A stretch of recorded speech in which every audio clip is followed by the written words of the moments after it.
Angie Martinez in Real Life podcast. Chapter 1, We're All Gonna Die. This episode and conversation is powered by Dopesick. Hello, Mike, sound. You might have yes. to carry this pod today. Mike, sound. You might Mike have to is carry good. my pod today. I'm in a weird mood. No, you're rocking it. I was trying to decide before I came what Joe I was giving, and then I remember. What Joe are we gonna have today? Because I don't do interviews. I hate interviews, I hate all the I'm people. sorry. But it's my friend. No, you please. But it's my friend, so it's like, oh, you can just be yourself. You don't have to give Joe. Yeah. So this is technically my last episode of my first chapter of the Angie Martinez IRL podcast. My shit, all the behind the scenes people have to clap if you're there. Yeah, come on. The fuck Every is wrong single with y'all? one. This is the last episode of We're All Gonna Die. Thank you. We're All Gonna Die. This is officially the last conversation of that chapter of the podcast. And I'm so glad I did that, because remember when I talked to you about this, I was gonna name the whole podcast We're All Gonna Die. And then something in the back of my head was like, do you sure you want to commit to that conversation all the time with every single guest? And I thought, maybe not. It is a conversation I want to have and maybe go back to at some point. But I feel like I had some great conversations. But the start of it was We're All Gonna Die. See, and that's the great thing about content creation, that in real time, you can build. So you started there, and then you started to have just amazing, deep conversations with people that we needed to hear from. Yeah, and it's an entry point. So this is my final season of this conversation. How you feeling? I feel good. I feel like what my intention was going out was to like create a space that people could feel safe, that we could share ideas and thoughts, and that conversations that I would want to have and take away. And that every episode, this is like the bottom line for me, that every episode I feel like leaves something for someone to take and use in their life. And not just the Instagram caption, like really like something, just something profound that somebody could take. And maybe they do or maybe they don't, but it's my goal to at least, I feel like every episode I took something away. So I hope, and from some of the reaction, I feel like it's been doing that, so I feel good about that. I feel proud. I feel like I'm making some business mistakes, which we can talk about another time. But I feel good about the conversations. I feel like Lauren, and when I posted the Lauren London interview, I said this interview will stay with me forever. I 100% meant that. Sitting across from her and watching. She took it there. She took it there, but she did the work to take the worst type of situation and make the best of her life for her and for her kids. And she's just dope and smart, and she has so much to offer, and she just hadn't really, had an extensive conversation like that. So I was so grateful that, that we had that. I took shit. If I feel like I took something away, I feel like somebody watching's got to have taken something away. Listen, she gave it up on there. Actually, what she was talking about with loss and just the transformation that you go through, like it's fear. I'm afraid of a little bit of that. What do you mean? I'm scared of that. I heard somebody say, you're not a man until your dad dies. And while that fucked me, I was like, what the fuck are you talking about? I was like, oh, wait, maybe there's something to that. And that is frightening. That's frightening to me. Yeah. I can't even imagine that. Yeah, she did say, she didn't say this verbatim, but through some of the lines when she was talking about Nipsey, she was basically explaining to me how her relationship with Nipsey is continued after he's not here physically. And it made me feel like there is relationship to have still after somebody is not physically here. I agree with that. Which to me gave me some kind of comfort in like, your relationship is not over with someone who is no longer here. Mm-hmm. So, one day, hopefully many, many years from now when your dad is not here, there's still a relationship to be had. There's still a relationship, not just the one you've had in the past, but a continuous one. Because he will still shape and form who you will forever be. Mm. And to not acknowledge that would be selfish on my part. It was like, oh my God, he's not here with me in the physical right here in this moment. Yeah. But no, they are here with you all the time. You can speak to them whenever you want. Like, it's true. And for Lauren, right, like, we all love Nipsey based on our 10 years that we got. Yeah. Some people didn't get 10 years with him, but the music and what we've seen. Imagine seeing him day to day. Like, imagine how you fall in love with that human and then lose him. Yeah. Like, oh my God. She has a weird thing about death too. Like I know you said this to me one time that you think about death every day, right? Every day. Like, every day. Every day. You know, she went to years before Nipsey passed, because she had a lot of trauma in her life, early in her life. She went to like a death seminar. I didn't even know that there were death Fascinating. seminars. I had no idea either. So she was prepared when Nipsey died. She had the verbiage, the language, on how to break that news to her kids, because she had been to a death seminar. And she learned about transition, and she learned about the words and what happens. And it's just fascinating that even exists. That we don't. I'm going to Google death Yeah, seminars. I know you're gonna leave here and sign up. Yeah. What's going on up here? What type of shit is y'all on in here? I thought it was fascinating.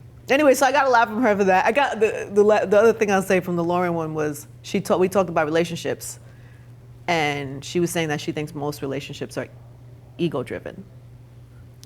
That made me feel like that would be something that you could relate to. I agree. I way.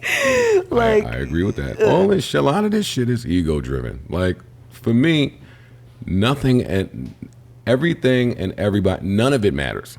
Like, we are so insignificant in the grand scheme of the earth, right? Like, what is our true, that's what I think about a lot. What is our true role? Not what we think our role is. Yeah. Like, when we're not here. How do we find out?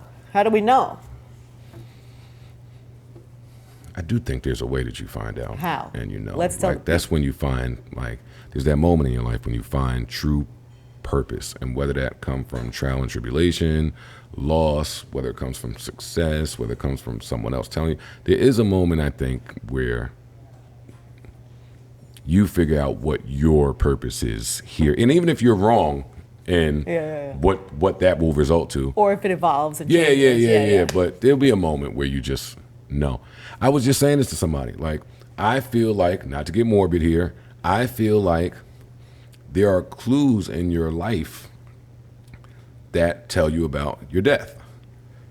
Like, an example I used in that was Kobe Bean Bryant. And people, my co-host told me to shut up because they were about to cry. So I can't get real deep with them. But Kobe Bryant is synonymous with work ethic. He's the hardest working basketball player that we have ever seen. Black Mamba, the dedication, the stories of him making his teammates take the Kobe Bryant sneakers off because they didn't perform well. Everybody has a Kobe story about just how hard he practiced, and just his that for your mental to be there, that is super impressive, right? And then you go to his death. I'm getting in a helicopter with my loved ones and my daughter to go do what we've been doing, which is watch a basketball game. And now this helicopter is going down. And now you have to hold your daughter knowing what's to come. And we know what happened there. But man, you know how strong that man has to be? That man has to be the strongest that he's ever been. And that's going to take a life of hard work, dedication, preparation, all those things that he thought he was doing for basketball. It wasn't for basketball.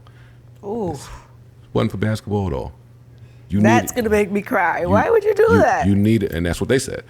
But that's who you needed to be in that moment for your child. Like, there's clues, I feel like. So my whole life, I walk around, like, looking for the clues. Like, what are they giving me? Have you figured any out? I hope I'm wrong. Because I'm just clumsy.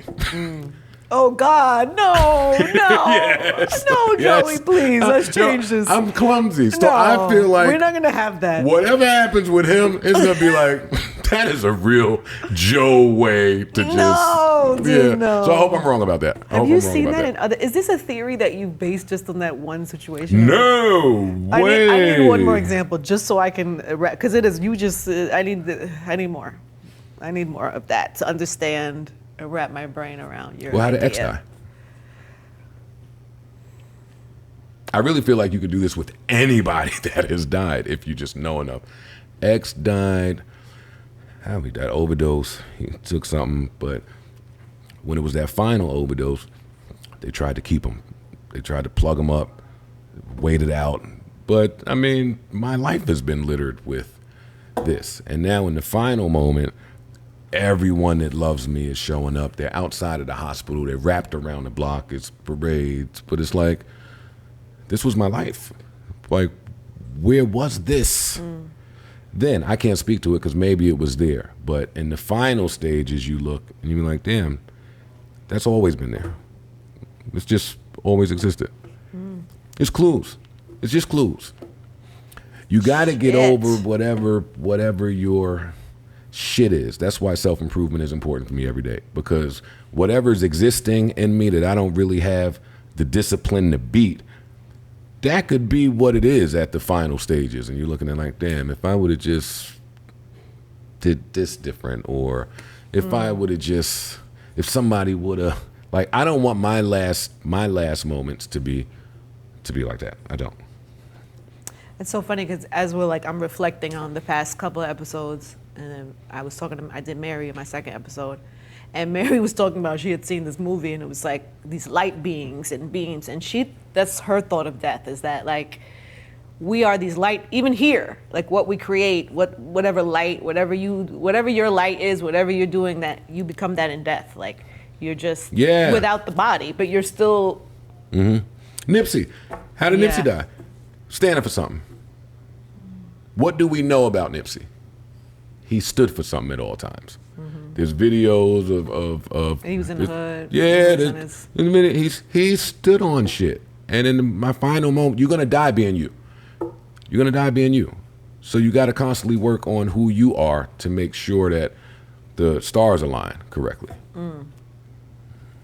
I might need an intermission after this. It's fine. We'll go right back up. Go right back up. No, I just never really thought about that. That's ill. Like that's a. So when you look at it like that, right? Like, how could you not think of death every day? Like, does it scare you? No. It's got to happen. Yeah. It's got to happen. All right. So the thing is, my intention about the death conversation is, yes, we need to talk about that because it's real, but it's supposed to be about also, then how, if we know that is the inevitable for all of us, how do we make the most of this while we're here? How do you do that? How do you make the most out of your life? Aside from being a disruptor, I know that's part of your purpose. It's important to me. I know it's important to you. I don't mean to belittle. But I'm just saying, do you remind yourself that? Do you do things based on that? Like, do you wake up in the morning and... No. Oh, okay. No. See, and that's the thing. When we're having this kind of what is the meaning of life and death conversation, yes, you know me to be a disruptor. You're my friend. People know me today to be a disruptor. But looking back at my life, I've always been that. I was that before I knew what that was. Like, I love talking to my mom, and she tells me these just stories about me. I was 15. She took me to a psychiatrist. The guy said, hey, he should be on pills. I flipped the table over, got the fuck out of there. You don't tell me what the fuck I need to be on. And today, those conversations are important because I have a better understanding of what they put in the pills and side effects of the pills, and just, hey, I didn't know in that moment. But you fucking right, you should flip that table over. Yeah. And let somebody subscribe some shit to you. Later on in my life, them Percocet pills, oh my God, they almost killed me. Perc 30s, they almost took Joe out of here. Couldn't kick it, withdrawals, sweating. I was fucked up. Later on in life, I learned that, that was the Sackler family's little plan that they had, where they got signatures from the FDA that they shouldn't have gotten. They just broke all types of laws, and the hospitals were doing shit. And I'm watching that Sackler doc, and I said, oh shit, that's my story. In the hospital for something, and they just pumping pills in me, and then I walk out the hospital, and now I'm a pillhead. Like, I didn't know that's what y'all were doing. School, left school. Every school. Summer school, Votech. Because of the pills? No, I'm just saying Disruptor, just disrupting. I had to get my information a different way than the norm. Fucking, I don't know. When the signs say just go right, I just go left. I just do it. I do that shit. The pill thing is real. Even so, again, I cried watching that. What is it? I haven't watched it. It's called Dopesick. Oh, I didn't see it, but I've seen the. Pretty sure I've watched so many that I think that's what it's called. Yeah. But I saw that. I cried watching every episode of that miniseries because it was my story, and I just didn't know. Like, and they really got to it with, hey, the hospital served this up the dosage. Hey, put this over here. Like, they really explained all of that shit. So yeah, that was a lot for me. And I like crying. Crying is healthy. I like a good cry. Crying is healthy. It is. Oh, sometimes I enjoy a good cry. We had, Tamika was here. So Tamika Mallory was the 3rd episode. And she talked about, and it's so crazy that she had a pill addiction. So I'm watching her on socials and watching her do the Women's March and watching her be super strong and a leader and an activist. And she's popping 30 pills a day in private. And couldn't break it. Like, she couldn't beat it. And so she had to go to rehab, and in the middle of like we're watching her be this, and this is internally what she's got going on. And I always wonder about that. What people have going on internally or in the privacy of their home. Chadwick, rest in peace, Chadwick. Like, none of us had a clue. They were joking about his weight. Oh my God, look at him. And it's like, yo, this guy is showing up through terminal sickness. Like, wow, that is fucking impressive. You never know what somebody's going through. I think about that a lot. Do you? Yes, all the time. Yeah, I get scared sometimes of that. It's I'll make scary. a mistake. I'll judge somebody or I'll treat somebody away because I think there's something, and then I stop myself because I'm like, oh, you don't know.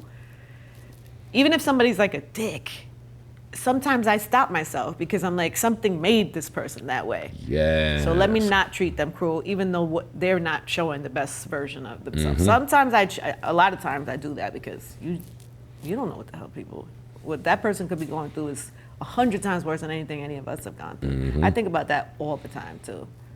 Well, me too, because you could die from a lot of people die from what someone else is going through. What do you mean? The Boston Marathon bomber.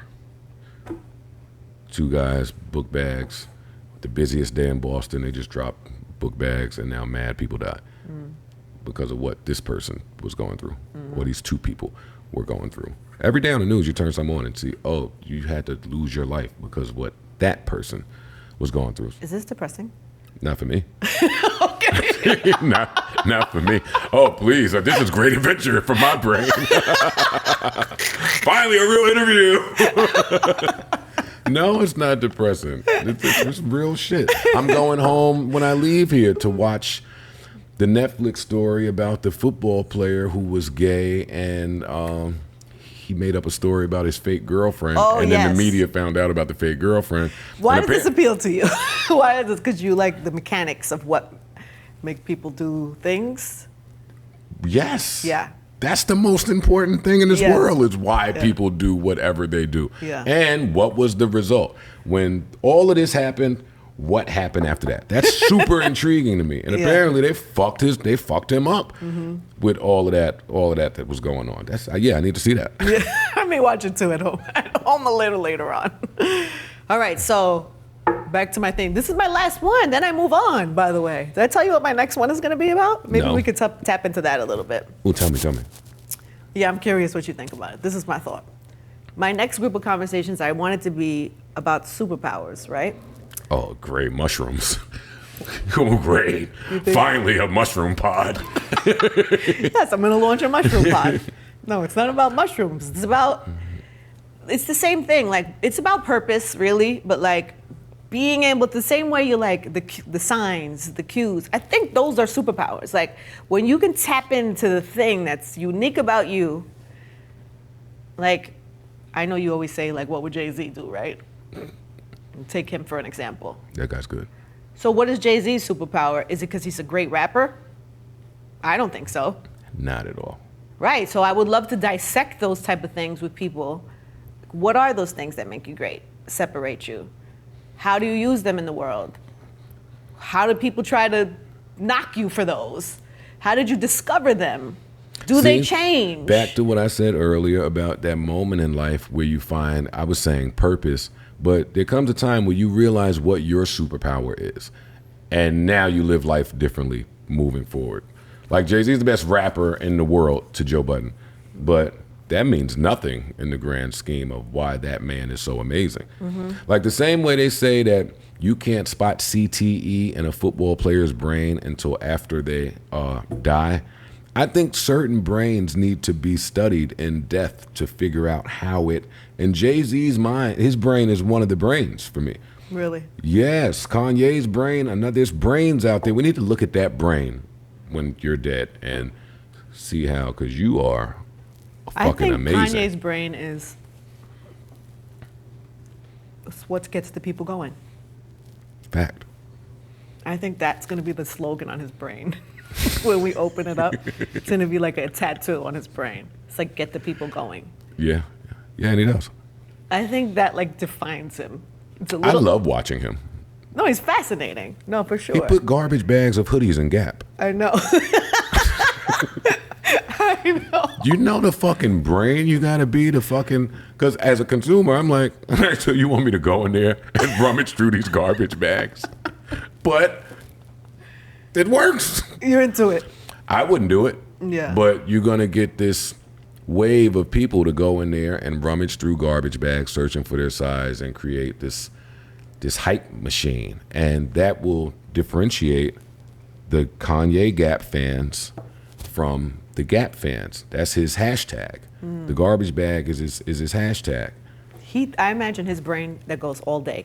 Like it does not rest, it doesn't sleep. It goes all day. If he had one wish outside of maybe his mom being here, rest in peace to his mom, I think he would wish for his brain to cut off for just a couple seconds. Well, there's people that do that, and that's usually when people go on drugs or they drink or they try to mute or quiet the noise a little bit. Yeah, but like a proper way to do it. Yeah. What is your thought about, speaking of mushrooms, as somebody who, was that not a good segue? Because No, you I looked love at me it. crazy. Oh, as somebody who's had addictions and, but there's people who swear by microdosing and by shrooms and I watched this Will Smith thing and he was going on and on about the mushrooms. What are your thoughts? Yeah. See, I suffered through addiction with the bullshit drugs that they just put here. Like the drugs that were made available. Chemical. Yeah, that bullshit. The shit that Will and these microdose people are talking about, that's the world changing in front of us.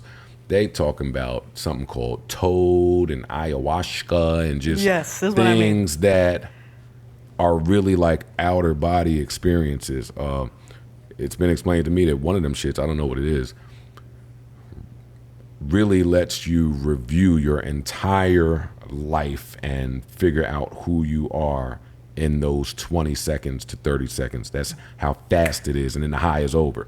But damn, that sounds powerful. I know. Are you not tempted? I want to do it. You do. I want to do that if I'm privy. Does it scare you? My fear of that is that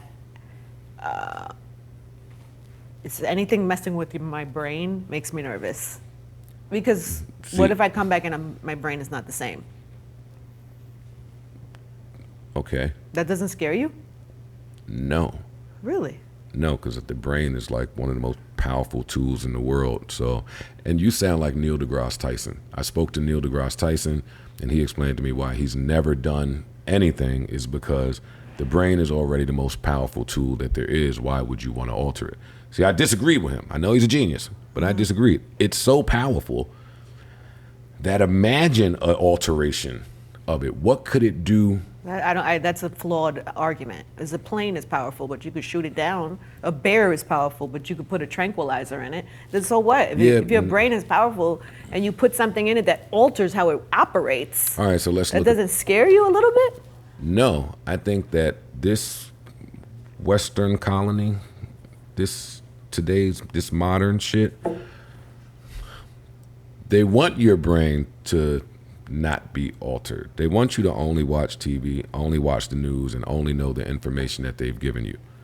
And I'm so glad that I've been a disruptor to where I don't have to go through any of that.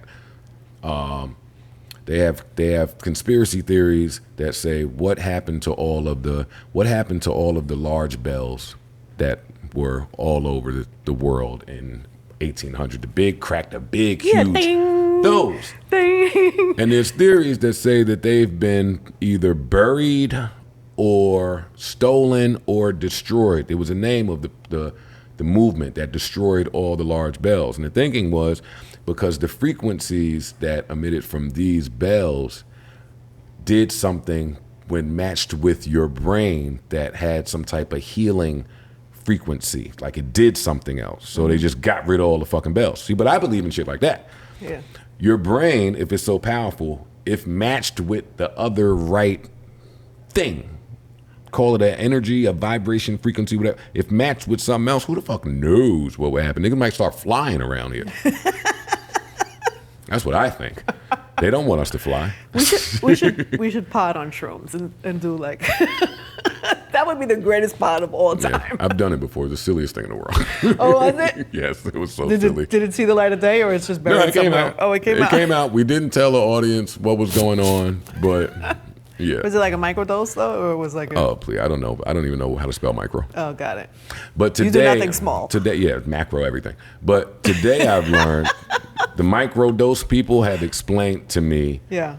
more about why it's micro, how it should be done. I just sat with Mike Tyson. He is an advocate. He believes it's like save. He's another one. Yeah. Yeah. Mike really. His wife too. We had a whole conversation. And there's people who love it, swear by it.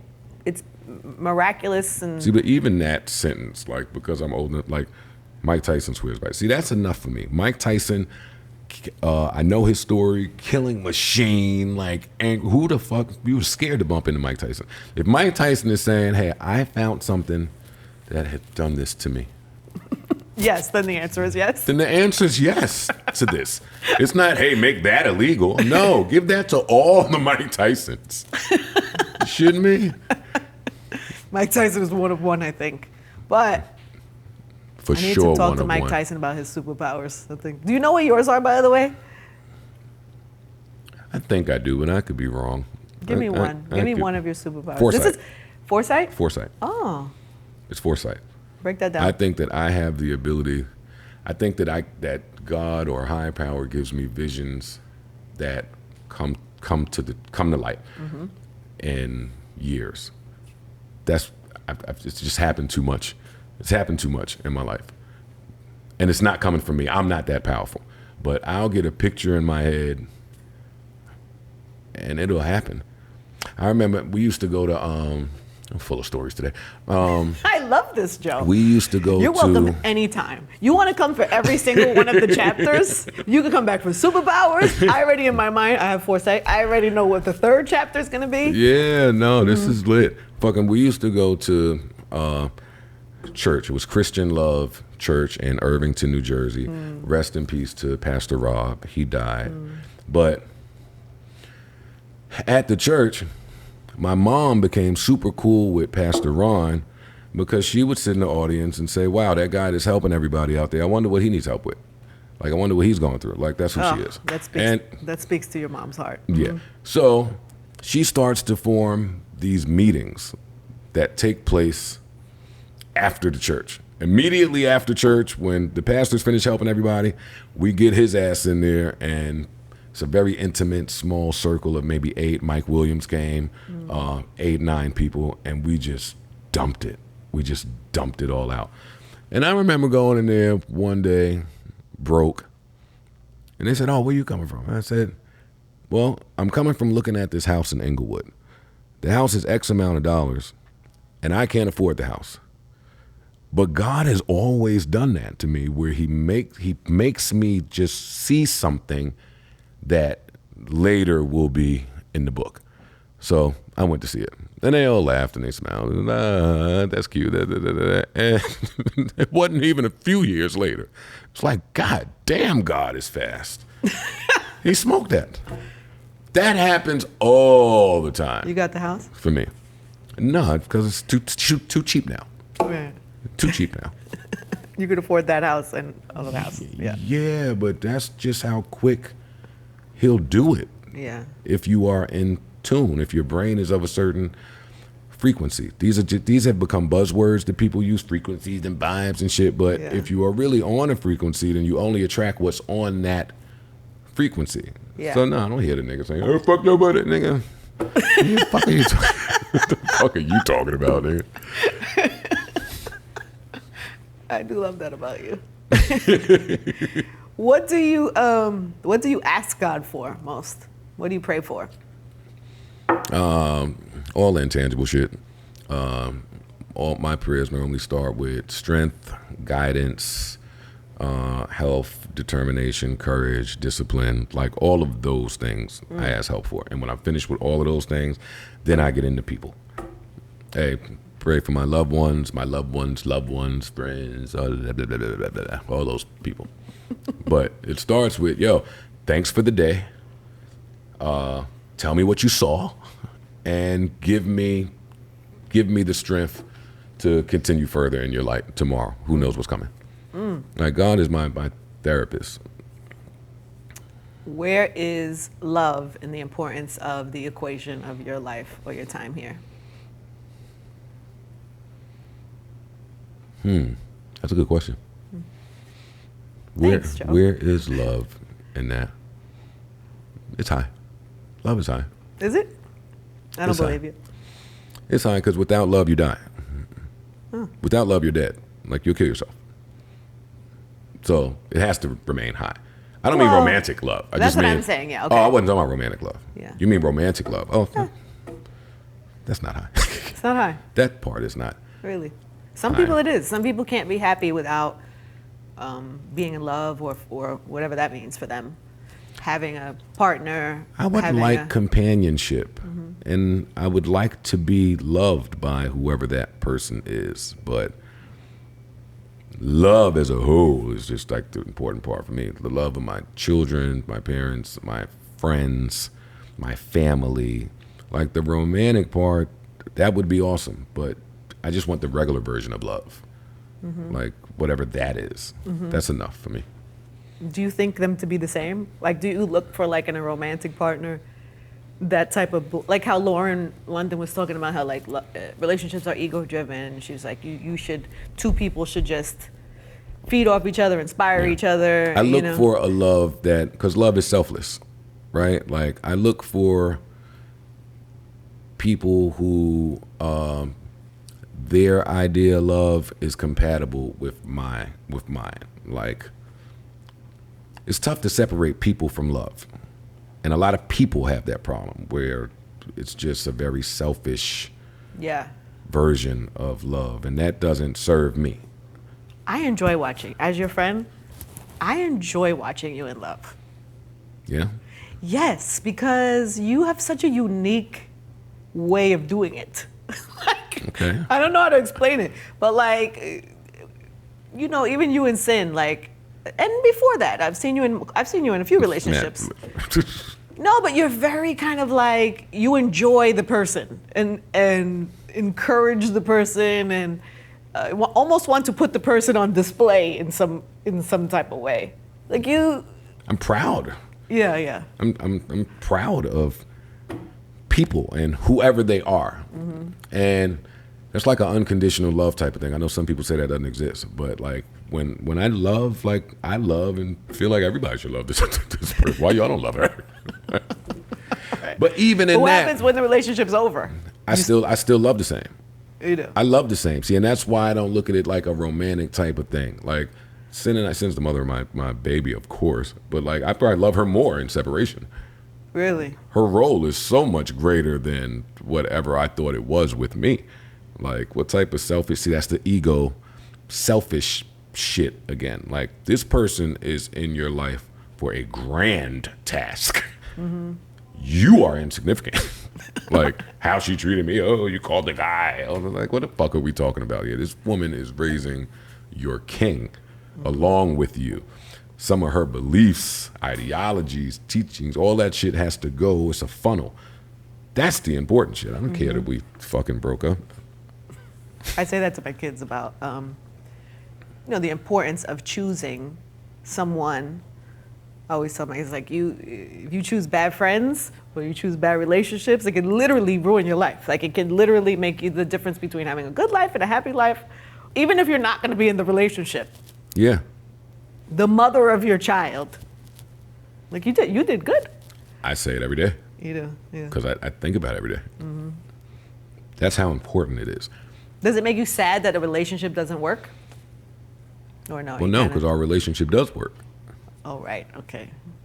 Like, I've seen the co-parent situation that didn't work. Mm-hmm. Like, that relationship is strained.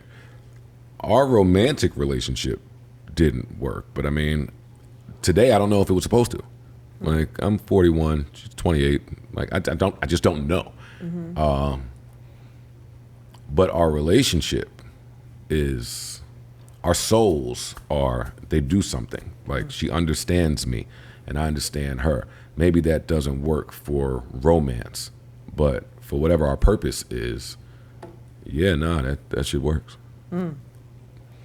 People fight that, right? I think sometimes the two people make a child, have a relationship, they're holding on to something so strong that you almost could miss the collateral kind of beauty that comes from us not being together selfish anymore. But yeah.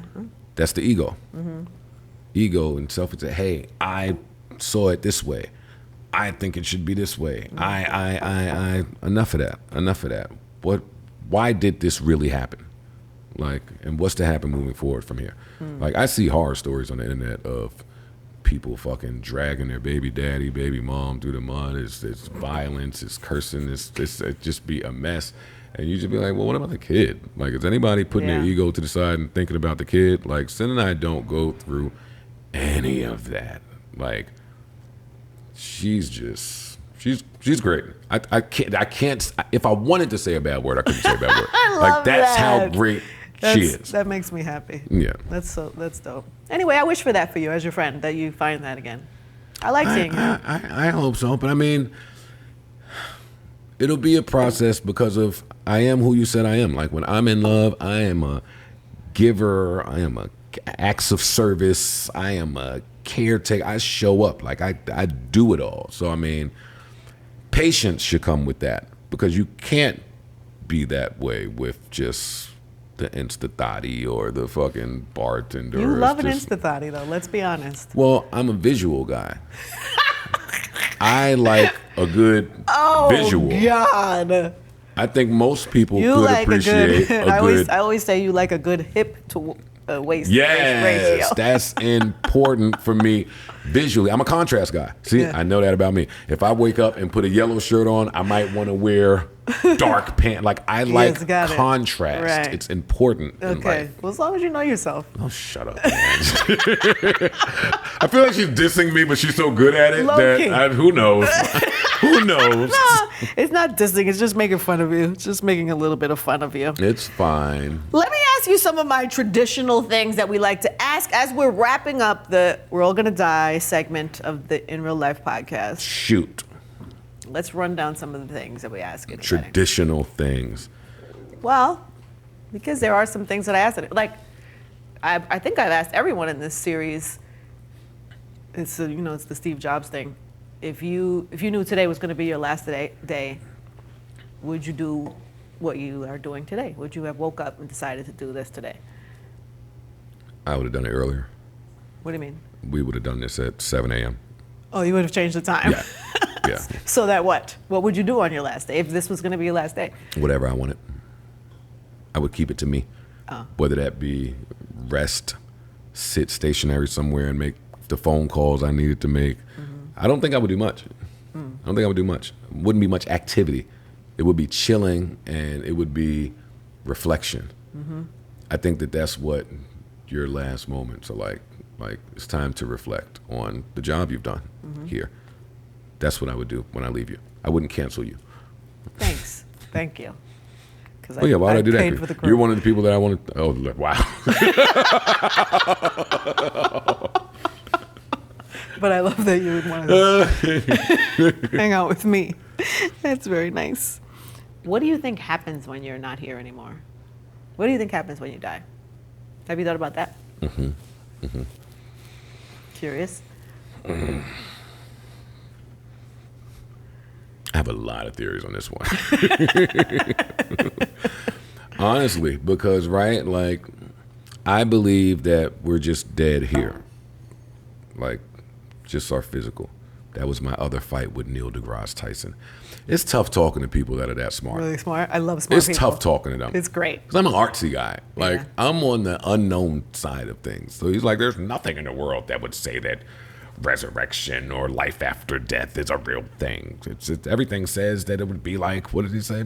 Before I was born, when you didn't know shit, you just got here. That's how death would be. Oh, fuck that, Neil deGrasse Tyson. I think that we go somewhere. I think our bodies keep us here, and in death, we can travel the way that we weren't meant to travel here. So I don't know if there's a planet somewhere out there where everybody's just chilling. I don't know if all of us are stars. I do believe in ghosts. I don't know if we all just become like ghosts to stay here and watch over our loved ones. I have another theory that is like kind of interstellarish, where we're our kids. We are our kids, and everything is the same. Nobody has kids. We're all just each other.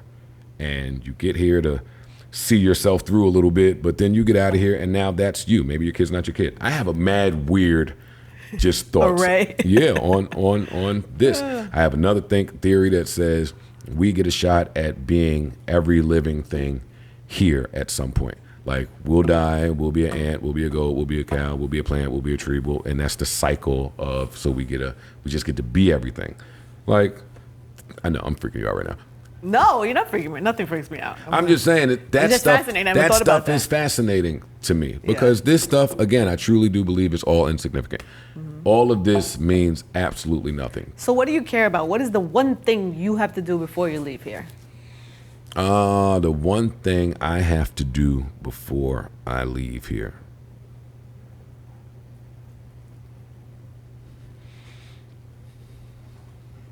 Is there one thing I have to do? Many things is many things. No, my first answer was nothing. Like, this means nothing. So I mean, any answer I give to this will be like selfish. I feel like I have to do this before I die, but I don't think I have to do shit. I think I need to walk. I think I need to walk in my purpose. And if I stay on that path, then whatever I was supposed to do will get done. Like bowling. Like, if I just roll this ball to that spot, all the pins will fall. None of it will matter. That's how I look at life. So I'm not sure there's any one thing I have to do. Like, I have a bucket list, of course, where it was, oh, we'll skydive. I want to go somewhere. Like, You want to go to Greece? yeah, like Greece. All of this shit that just, I'm excited about it. I'm excited about my Greece trip. You're But entitled, by the way. But who gives a fuck? Like, it don't really. No, I get it. It really means nothing at all. So that means Yeah. one thing. You don't have to. It's okay. That was a good answer.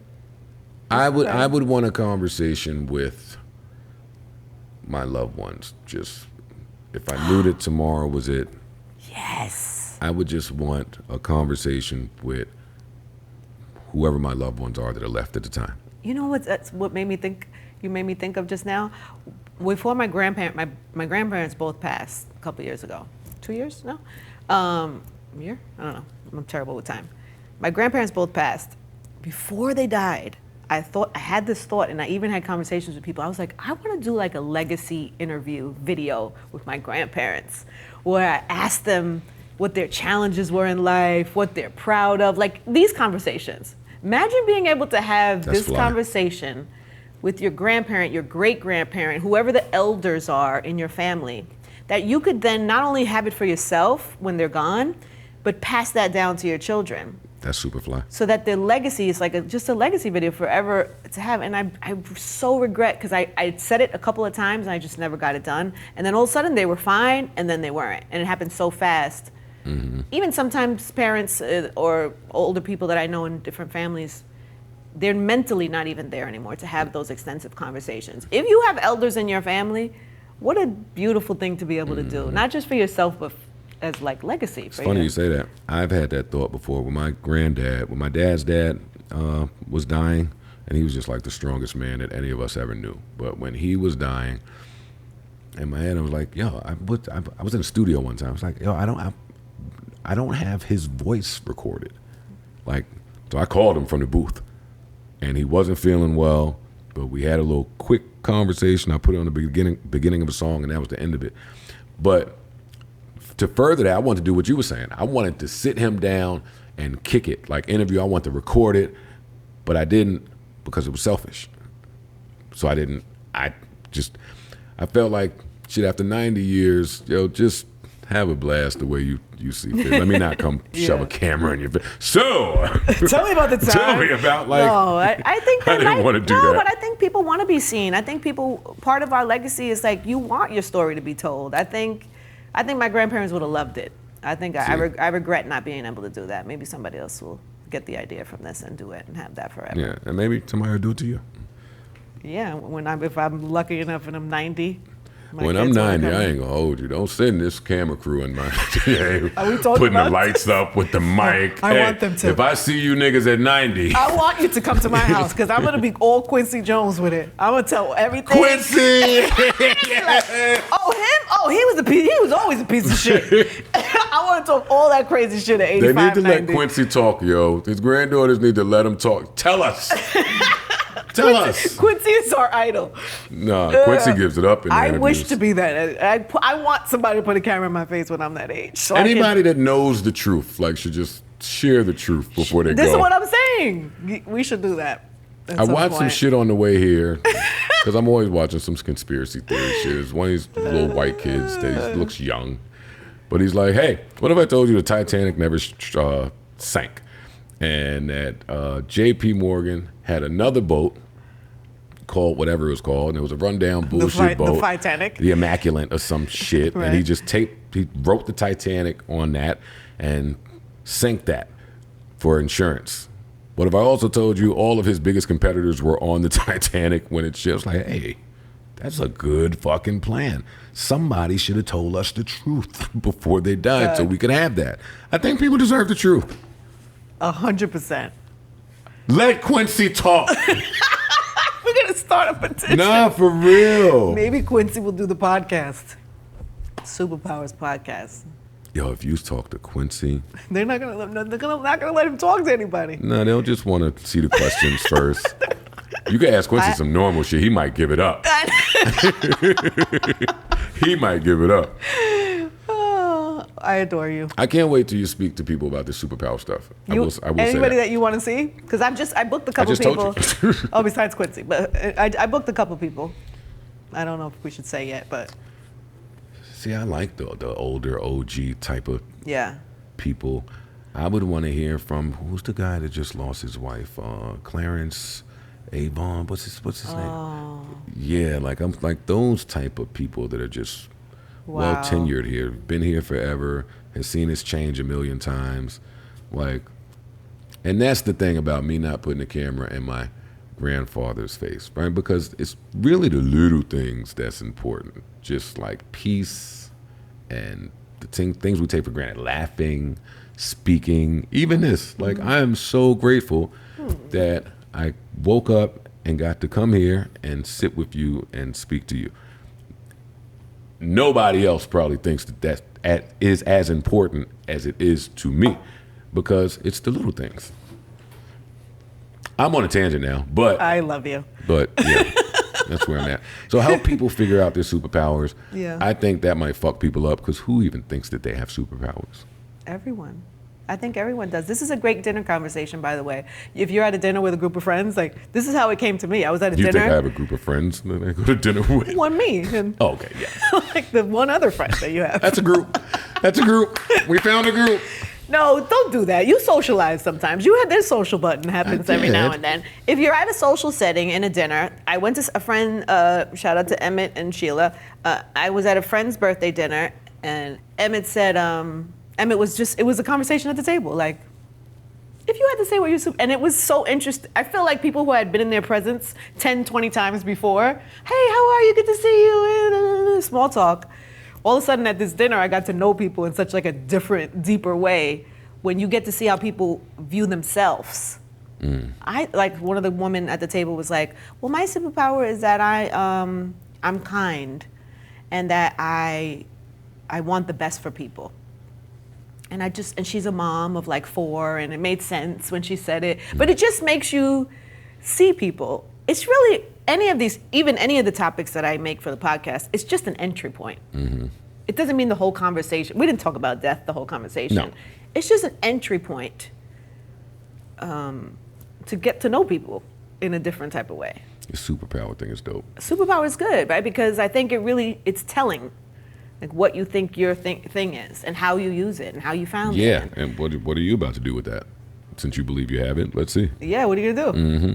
I don't even know. I think before I do the first episode, I really have to clearly be able to define mine. That's why I didn't ask you. Thank you, because you thought maybe I didn't have it. No, because it should be well thought out to where you can explain it if you have a show about it. So you want me to wait till then? Okay, good, I'll wait. You want me to tell you one or none? Give me one.